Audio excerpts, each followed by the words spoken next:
जय जोहार। थकान महसूस हो रही है? पक्का थकान महसूस तो नहीं हो रही है? अनाहोड़े वाया वाला थाकी नहीं क्या स्टेडियम वाला? और मार विचार एक प्लस जी उबा है वो लागे थाकी की अगली बीच तो ठीक रहेगा। जितने जो साथी खड़े हैं क्योंकि आपने वहां है बीजा उबा है और बीजा हुआ मार जेवा थोड़ा कद में नाना है तो अपना ताकि उसा था जोई देखा तो नहीं है तो जटला अनावड़ा वालन भी इच्छा है मार बता को नहीं बोलूंगा मुंह लेकिन जटला जी उपाय ही बेच तक माया वालन ठीक रहे तो देखा तो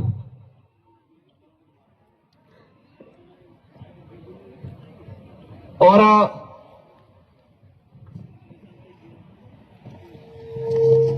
साथियों विश्व आदिवासी दिवस international day world of indigenous people हमारे लिए एक गौरव की बात है कि विश्व आदिवासी दिवस इस धरती पे जितने भी देश हैं इन देशों का उन महाद्वीपों का जो मूल मालिक है इनके संरक्षण के लिए उनकी संस्कृति के संरक्षण के लिए इनके अधिकारों की रक्षा के लिए इनकी पहचान को जिंदा रखने के लिए संयुक्त राष्ट्र संघ जो पूरे विश्व के 193 देशों का एक संघ बना हुआ है और ये 193 देशों का जो संगठन है संयुक्त राष्ट्र संघ यूएन उन्होंने 1994 में विश्व आदिवासी दिवस के लिए पूरे विश्व में मनाने हेतु इस दिवस की घोषणा की। आप सबकी मेहरबानी की वजह से डूंगरपुर बांसवाड़ा की जनता की मेहरबानी की वजह से आप सबके सहयोग की वजह से मुझे सांसद बन के दिल्ली में जाने का अवसर मिला और मैंने प्रयास किया कि संविधान के अंदर आदिवासी समुदाय के लिए क्या क्या अधिकार हैं। संविधान के बाद जब 1952 से लगा के 2024 तक भारत की संसद के अंदर आदिवासी अधिकारों को लेके जितने एमपी एमएलए गए विधानसभा में एमएलए गए सांसद बन के गए सांसद में तो हमने प्रयास किया कि इन लोगों ने क्या किया अब तक क्या किया। एक बात को लेके कंफ्यूज था। कुछ लोग कहते हैं कि संविधान में आदिवासी शब्द नहीं है, इस बात को गौर से सुनना।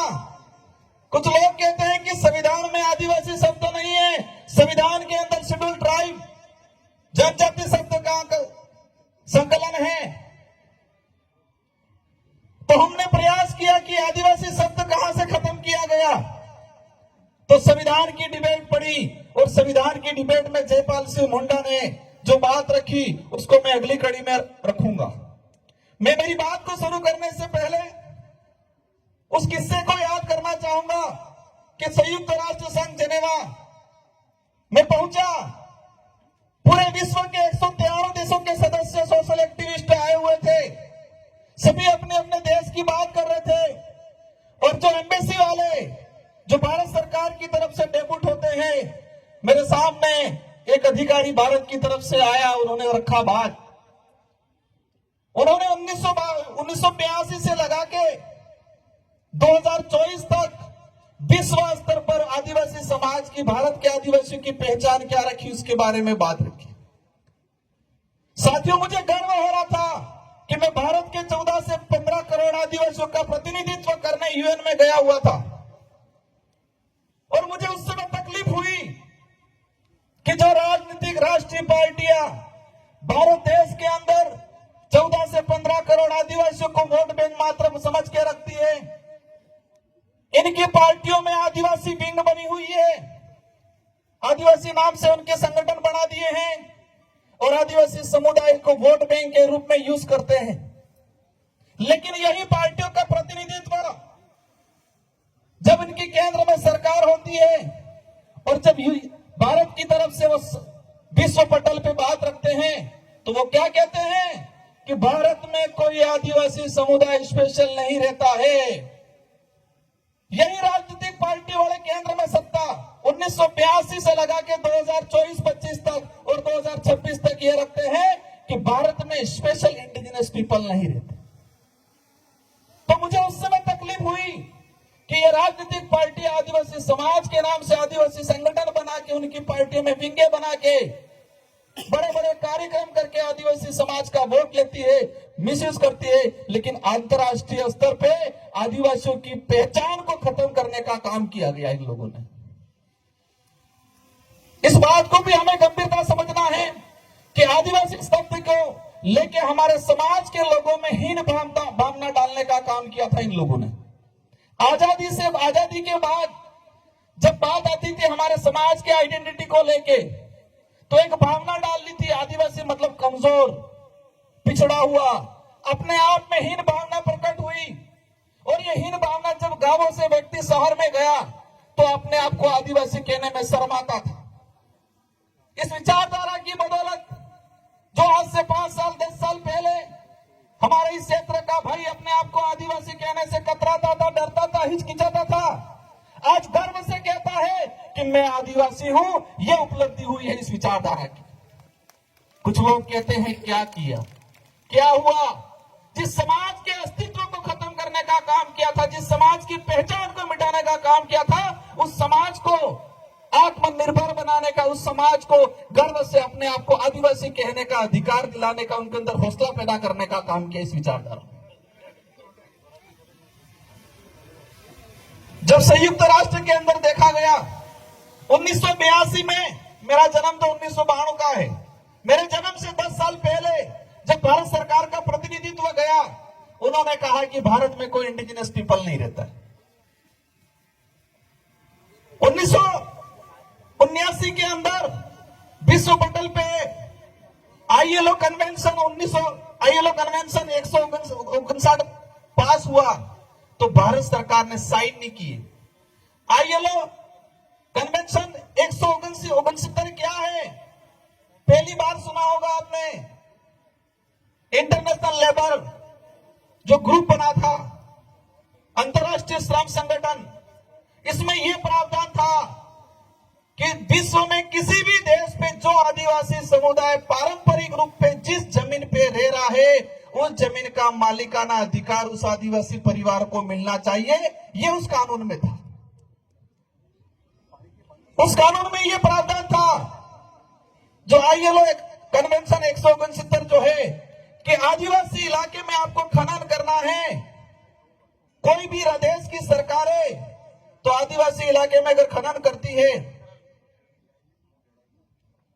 तो इनको खनन करने से पहले उन लोगों से अनुमति लेनी होगी। भाई 5वीं अनुसूची 6वीं अनुसूची में भी प्रावधान है और पैसा एक्ट में भी प्रावधान है, लेकिन भारत सरकार ने साइन नहीं किए कि हम साइन नहीं करते।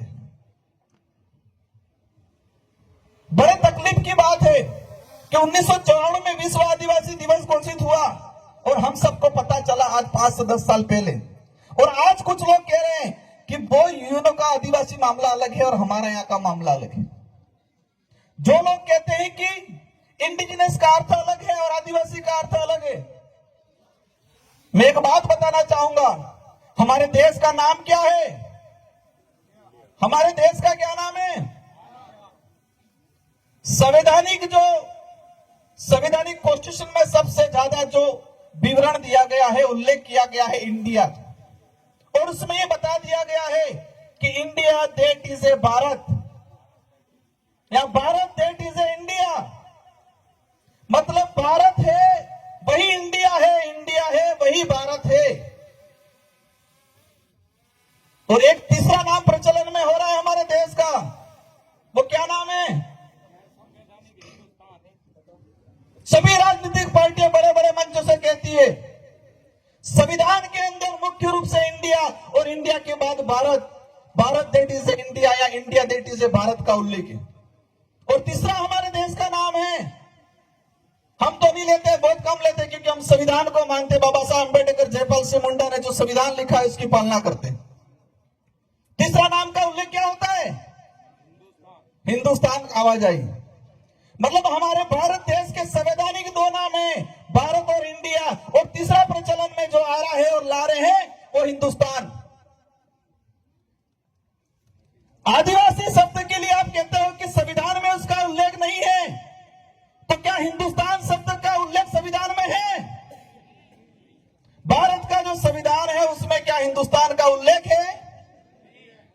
अगर भारत के संविधान में उल्लेख हिंदुस्तान का नहीं है तो आप हिंदुस्तान शब्द के लिए बोल सकते हो, हमें कोई तकलीफ नहीं है, लेकिन आप आदिवासी शब्द बोलेंगे तो आपको तकलीफ नहीं होनी चाहिए। जिस तरह Bharat that is India, India that is a Bharat, इसी तरह indigenous people that is A Adivasi, Adivasi that is A schedule tribe that is a India, indigenous people. यही सच्चाई है।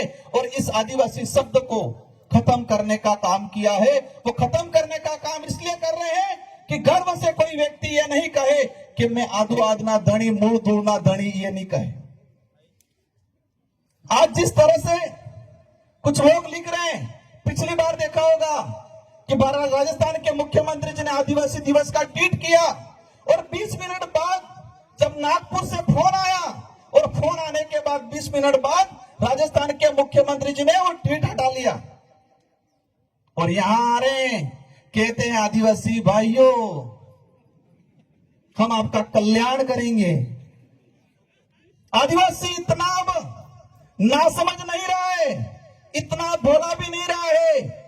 और एक चीज देखिए कि आदिवासी समाज का जो व्यवहार है, सीधापन, भोलापन, हर किसी पे विश्वास करने का, उस विश्वास का, इस भोलापन का इन लोगों ने फायदा उठाया है आज तक। लेकिन हमें सावधान रहना पड़ेगा कि जो जितना मीठा बोलता है जरूरी नहीं है कि वो मिठाई हो। आज जिस तरह से जयपाल सिंह मुंडा के लिए कुछ लोग बोलते हैं,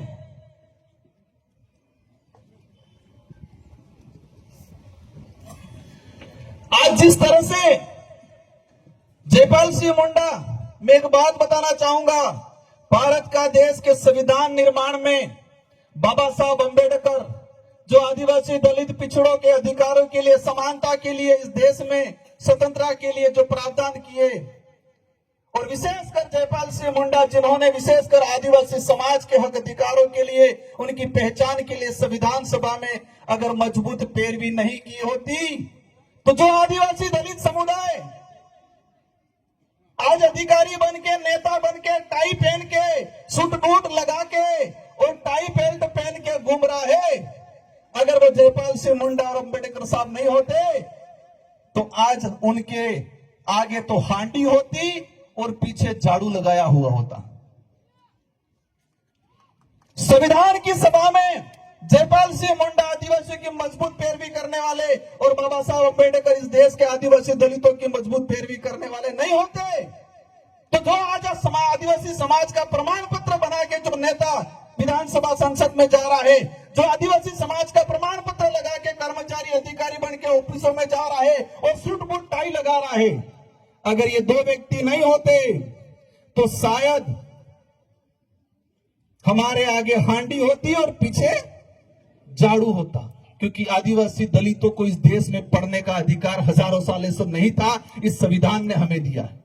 और आज जयपाल सिंह मुंडा के लिए कहते हैं कि जयपाल सिंह मुंडा तो ऐसे ही था, संविधान में बकवास करता था। राजेंद्र प्रसाद जी ने बोला था, मैं इस मंच से खुला चैलेंज करता हूं, एक नेता का मैंने भाषण सुना था जयपाल सिंह मुंडा के लिए और संविधान की अधिकतर पूरी डिबेट हमने पढ़ी कि कहीं पर भी राजेंद्र प्रसाद जी ने यह नहीं कहा था जयपाल सिंह मुंडा को कि आप बकवास करते हो। यह जरूर देखा और मैं उनको धन्यवाद देना चाहता हूं कि तुम्हारी वजह से मुझे संविधान की डिबेट पढ़ी और जयपाल सिंह मुंडा ने आदिवासियों के अस्तित्व के लिए, उसकी आइडेंटिटी के लिए, उनके अधिकारों के लिए कितना लड़ा पड़ा वो मैं समझा। और जयपाल सिंह मुंडा के लिए मेरे मन में जो भाव थे उससे और बढ़ गए, मेरे मन में जो इज्जत थी वो और बढ़ गई। एक बात जयपाल सिंह मुंडा ने संविधान में कहा था, संविधान की सभा में कुछ सदस्यों ने आदिवासी समाज को अल्पसंख्यक में गिनने का प्रावधान दिया, मतलब चर्चा की थी कि आदिवासी समाज को अल्पसंख्यक में गिनो। तो जयपाल सिंह मुंडा ने कहा था कि आदिवासी समाज को दया के रूप में अल्पसंख्यक गरीब में चिन्हित करने की भूल मत करना। आदिवासी समुदाय इस देश का मूल मालिक है, प्रथम नागरिक है, यह जयपाल सिंह मुंडा ने कहा था। साथियों, बड़े दुर्भाग्य की बात है कि हमको 5000 साल पुरानी काल्पनिक एक एक बात बताई, लेकिन 50 साल पहले की, 100 साल पहले का, 200 साल पहले का इतिहास हमको नहीं बताया इन लोगों ने। ये जो लड़ाई है हमारे अस्तित्व को बचाने की, उसको हमें लड़ना है। और जयपाल सिंह मुंडा ने एक बात बोली थी, लोकतंत्र की जब बात आती है कि हमें लोकतंत्र, आदिवासियों को लोकतंत्र सिखाने की जरूरत नहीं है। आदिवासी हजारों सालों से लोकतांत्रिक व्यवस्था को जीते आ रहा है और दुनिया और आप सबको आदिवासियों से लोकतंत्र सीखने की जरूरत है। साथियों, जिस तरीके से हम आज देख रहे हैं, और मैंने एक बात पे गौर किया, एक ऐसी विचारधारा है इस देश के अंदर, और वो विचारधारा आदिवासी हो, दलित हो, किसी भी वर्ग का गरीब व्यक्ति है, किसी भी समाज का जो मानवता में विश्वास करता है, वैज्ञानिक दृष्टिकोण रखता है, उन सबके लिए घातक है। और आप भी गौर करना कि एक वो विचारधारा है जिस विचारधारा ने अंग्रेजों का साथ दिया था, आजादी का विरोध किया था, तिरंगा झंडे को चलाने का काम किया था, संविधान को चलाने का काम किया था। और तिरंगा झंडे को उनके जो मुख्यालय थे, उन मुख्यालय पे 25 साल तक तिरंगा झंडे को नहीं फहराया था, और आज तिरंगा झंडा घर घर बांट रहे हैं, आज घर घर बांट रहे हैं। वो वही विचारधारा है जो जयपाल सिंह मुंडा को बदनाम करती है, वो वही विचारधारा है जो संविधान की पुस्तक को जलाने का काम करती है, और वो वही विचारधारा है जिसने संत सुरमाल महाराज की भक्ति को खत्म करने का काम किया है। वो वही विचारधारा के लोग हैं जिन्होंने रास्तापाल में कालीबाई कलासुआ, नानाबाई, सेंगाबाई पे गोलियां चलाने का काम किया था। वो वही विचारधारा है जिस विचारधारा ने गोविंद गुरु के महाराज के नेतृत्व मानगढ़ में हमारा आंदोलन हुआ, बिलराज कायम करने को, उसको खदेड़ने में सहयोग करने का काम किया। और वो वही विचारधारा है जो आज आजाद भारत में आदिवासी शब्द को खत्म करने की काम कर रही है। उस विचारधारा के कुछ नेता बोलते हैं कि ऐसे हो जाएगा, वैसे हो जाएगा। तो जयपाल सिंह मुंडा ने संविधान सभा में एक बात और बोली थी नेताओं के लिए, भविष्य में आज जो पनपे हैं उनके लिए। क्या बोला था कि आदिवासी समुदाय को विशेष सुरक्षा की आवश्यकता नहीं है भविष्य में। आदिवासी समाज को भविष्य में जो मंत्री और नेता बनेंगे, तो भ्रष्ट नेता और मानसिक गुलामी की जंजीरों में जकड़े हुए जो नेता बनेंगे, इन नेताओं से आदिवासी समुदाय को सुरक्षित रखने की जरूरत है। ये बात बोली थी जो आज हमें प्रतीत हो रही है। कौन कौन खतरा मंडरा रहा है? साथियों, मैं अंतिम एक टॉपिक पे बात करके मेरी बात को समाप्त करना चाहूंगा कि मानगढ़ का जो इतिहास बिलराज कायम करने का, 1913 में 1500 हमारे भाई मर गए, और इसी इतिहास को खत्म करने का काम एक नेता ने किया, पत्र लिख के, और हमारी राजस्थान पाठ्यक्रम की पुस्तक से उस इतिहास को हटाने का काम किया। साथियों, ये जो लड़ाई है, उस लड़ाई को हम कलम और कागज से लड़ना पड़ेगा। एक दौर चढ़ा था लड़ाई का, आजादी से पहले आक्रमणकारी हथियार लेके आए, हमारे पूर्वजों ने हथियार से उनका मुकाबला किया। आजादी के बाद फिर प्रचलन चला कि जब चटलू बोले एटलो इनो साले भला कहता कि बोले इन्हें बोगड़े वैसे नहीं बोले इन्हें गौ पड़ जा रही। अब दौर आ गया है कलम और कागज से हम पे आक्रमण हो रहा है, कागजों में मारा जा रहा है। कुछ लोग कहते हैं एट्रोसिटी, छुआछूत खत्म हो गया, बिल्कुल टचेबली जगह था वो खत्म हो गया, कागजों और कलम का खत्म नहीं हुआ है। कुछ लोग रहे ऐसे। इस आदिवासी इलाके में रहने वाले प्रत्येक वर्ग का हम सम्मान करते हैं, और कई लोग हमारे साथ जुड़े हुए हैं जो वैज्ञानिक दृष्टिकोण रखते हैं, जो मानवता में विश्वास रखते हैं, लेकिन जो मनुस्मृति को फॉलो करते हैं वो आज भी ऊंच नीच की भावना रखते हैं। हम चाहते हैं इस इलाके में रहने वाला प्रत्येक वर्ग वैज्ञानिक दृष्टिकोण और मानव को इंसान समझे, समान समझे, उस भावना से हमको मिलजुल के रहना है। और गोविंद गुरु महाराज का, संत सुरमाल महाराज का, हमारा पुरखों का जो बिल प्रदेश कायम करने का जो सपना था, उसको पूरा करना है अपन सबको मिलके। और बिल प्रदेश कोई हमारी अकेली की लड़ाई नहीं है, मेरे अकेले की, अपने अकेले की नहीं है। इस लड़ाई को लेके कई नेताओं ने, पूर्व में भाजपा के भी थे, बीजेपी के थे, उन्होंने भी उठाया। नंदलाल जी को याद करना चाहूंगा, उन्होंने उठाया। दिलीप सिंह बुरिया मध्य प्रदेश, उन्होंने उठाया। सोमजी भाई डामोर गुजरात के थे, 4 से 5 बार के सांसद थे, उन्होंने बिल प्रदेश की लड़ाई को लेकर बात रखी। इसलिए इस लड़ाई को हम सबको मिलकर लड़ना है।